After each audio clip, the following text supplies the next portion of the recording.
ఓషో ఓషో గురించి స్పెషల్గా ఇక్కడ చెప్పడానికి, అతని పేరు గురించి ఎక్స్ప్లెయిన్ చేయడానికి తెలియని వాళ్ళంటూ ఎవ్వరు ఉండరు.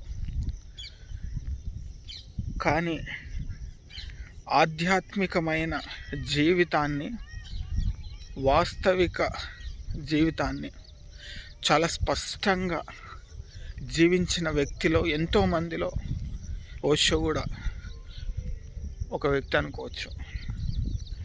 కానీ ఓషో ఎన్నో పుస్తకాల్లో, ఎన్నో ఆయన సిచ్యువేషన్స్లో చెప్పిన గొప్ప గొప్ప మాటల్లో ఒకానొక మాట నేను చాలా ఆచరిస్తా. అదేంటంటే, నీ చుట్టూ ఉన్న వాళ్ళ ఆలోచన ప్రకారం నీ జీవితం ఎప్పుడు కూడా జీవించకు. నీకు నచ్చినట్టు, నీకు అనిపించినట్టు నువ్వు జీవించడం మొదలుపెట్టు అంటాడు. ఎందుకంటే నీ చుట్టూ ఉన్న ఆలోచన ప్రకారం, నీ చుట్టూ ఉన్న కోణం ప్రకారం నువ్వు ఎప్పుడైతే జీవించడానికి ప్రయత్నిస్తావో నీ జీవితంలో అనేక దుఃఖాలు వస్తాయని చెప్తూ ఉంటాడు. సో నేనేమంటున్నా అంటే, ఇది నీ జీవితం, నువ్వు జీవించడానికి మాత్రమే వచ్చావని తెలుసుకో. ప్రతి ఒక్కరికి జీవన విధానం, ఒక ఆలోచన, ఒక నిర్ణయం ఉంటుంది. అలానే నీకు కూడా ఉందని తెలుసుకో. కానీ ఇక్కడ చాలామంది తమ జీవితాన్ని జీవించడానికి కూడా సందేహపడుతుంటారు, ఇబ్బంది పడుతూ ఉంటారు. ఒకటి బాగా గమనించండి, నీ జీవితం నీ చేతుల్లో కాకుండా నీ చుట్టూ ఉన్న పరిస్థితుల బట్టి, నీ చుట్టూ ఉన్న మనుషుల బట్టి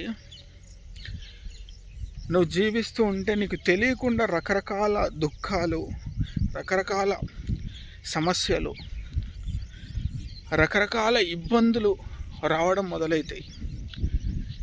అప్పుడు నీకు తెలియకుండా నీ స్థితి నువ్వు కోల్పోయే అవకాశం కూడా ఉంటుంది. ఒకవేళ నీకు నచ్చినట్టు, నీకు అనిపించినట్టు నీ జీవితాన్ని నువ్వు డిజైన్ చేసే పరిస్థితిలో కొన్నిసార్లు ఇబ్బందులు పడ్డా కూడా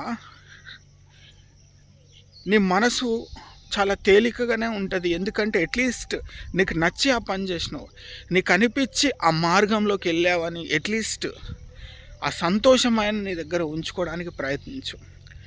అంతేకాని వాళ్ళ వల్ల ఇట్లా జరిగింది, వాళ్ళు ఇట్లా అనడం వల్ల ఇట్లా జరిగింది, వాళ్ళు నా లైఫ్లో ఇట్లా రావడం వల్ల జరిగింది అంటూ నువ్వు కంప్లైంట్, కామెంట్, ఈ కన్ఫ్యూజ్, ఇవన్నీ నీ యొక్క జీవితం అనే ఒక బాక్స్లో నింపేసుకుంటే ఇంకెప్పుడు జీవితాన్ని జీవించడానికి ప్రయత్నిస్తావు. అందుకే చాలా సందర్భాల్లో ఓషో ఒక అద్భుతమైన స్థితిని గమనించి చెప్తుంటాడు. నీ జీవితం నీ కొరకని తెలుసుకో, నీ కొరకు కాదని నువ్వు జీవిస్తే ఈ క్షణమే మరణించు అంటాడు. ఎప్పుడైతే నీ జీవితాన్ని నీ కోసం కాదు, నీ చుట్టూ ఉన్న వాళ్ళ కోసం, నీ జీవితాన్ని నీకు నచ్చినట్టు నువ్వు బతకలేని రోజు ఎన్ని రోజులు నువ్వు బతికినా మరణంతోనే సమానం అంటాడు. సో చాలా చాలా పెద్ద పెద్ద ఫిలాసఫీలు చాలామంది ఉన్నారు, మాస్టర్స్ ఉన్నారు, గురువులు ఉన్నారు, చాలా ఉన్నారు. కానీ మనం ఎన్నో పుస్తకాలు చదివినా కూడా కొన్ని పుస్తకాల్లో కొన్ని మాటలు మన మనసుకి చాలా బలంగానే నాటుకుపోతాయి అన్నమాట. సో ఓషో కావచ్చు, అలెన్ వాట్స్ కావచ్చు, జిడ్డు కృష్ణమూర్తి కావచ్చు, ఫ్రెడరిక్ నీషే కావచ్చు, ఇట్లా చాలామంది రకరకాల ఫిలాసఫర్స్ ఉన్నారు. గొప్ప గొప్ప మాటలు, వాళ్ళ జీవిత అనుభవాలు పంచుకున్నారు. కానీ మనం అలా అని నేనేమంటున్నా అంటే వాళ్ళలాగా ఉండాలి అని నేను అనట్లేను. వాళ్ళు ఏం చేస్తున్నారో ఆ మాట వినడానికి ప్రయత్నించాలి. అట్లని వాళ్ళని పట్టుకోవడం కాదు, మనిషిని పట్టుకోకు, మనిషి యొక్క మాటని పట్టుకో, అప్పుడు నీకు స్థితి అర్థమవుతుంది. ఇక్కడ చాలామంది ఏం చేస్తారంటే ఆ మాటని పట్టుకోకుండా మనిషిని పట్టుకోవడం వల్ల ఆ మాటలో వాస్తవాన్ని మిస్ అవుతారు. ఎందుకంటే మనిషికి తెలియకుండా ఈ యొక్క అటాచ్మెంట్ అనేది క్రియేట్ అవుతుంది కాబట్టి వాస్తవం వెతకలేడు, సత్యాన్ని గ్రహించలేడు. సో లైఫ్ని వీలైనంత వాస్తవంలో చూడాలి, వీలైనంత వరకు నీకు నచ్చినట్టు జీవించడానికి ప్రయత్నించు. ఎందుకంటే ఎవరు నీ వెంట రారు, ఎవరు నీ గురించి గొప్పగా మాట్లాడడానికి ప్రయత్నించరు, ఎవరు నీ గురించి ఫోకస్డ్గా, ఇక్కడ ఎవరికి అంత టైం లేదు.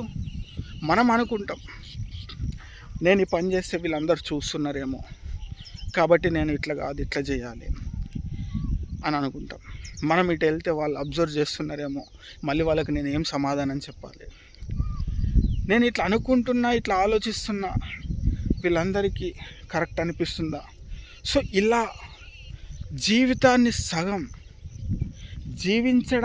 జీవించడం మర్చిపోతున్నారు. జీవితం అంటే ఏదో నింపేసుకొని బతికేస్తున్నారు. మనసులో ఉన్న అన్ని అవసరం లేని అంతా తీసేసి బతికేయండి. మనసు అప్పుడు తేలికగా ఉంటుంది, బరువు భారం పోతుంది. నీ యొక్క జీవితం అనే ఒక బాక్సులో అవసరం లేని అన్నీ నింపేస్తున్నావు, అవసరమైన అన్నీ పక్కన పడేస్తున్నావు. సో నేనేమంటున్నా, నీలో ఉన్న అవసరం లేని అన్నీ తీసేస్తే అవసరమైన అన్నీ నీ మనసులో ఉంటే నీ మనసు అప్పుడు తేలిక అవుతుంది, నీ ఆలోచన కూడా చాలా ప్రశాంతంగా అవుతుంది. సో ఒకసారి ఆలోచిస్తే వాళ్ళ జీవిత విధానాన్ని గొప్ప గొప్ప ఫిలాసఫర్లు, గొప్ప గొప్ప వాళ్ళు మాస్టర్స్, వాళ్ళందరి యొక్క జీవితం యొక్క మనం చూస్తే మనకు ఒక క్లారిటీ వస్తుంది. ఎందుకంటే ఇప్పుడున్న కల్తీ యుగంలో మనం ఎలా బతకాలో తెలుసుకోవాలంటే మనకి ఖచ్చితంగా జీవితాన్ని అర్థం చేసుకునే వాళ్ళ జీవితాలు చదవడం చాలా ముఖ్యం మనకి. అందువల్ల మనల్ని మనం అనుకున్నట్టుగా తయారు చేసుకునే అవకాశాలు ఉంటాయి.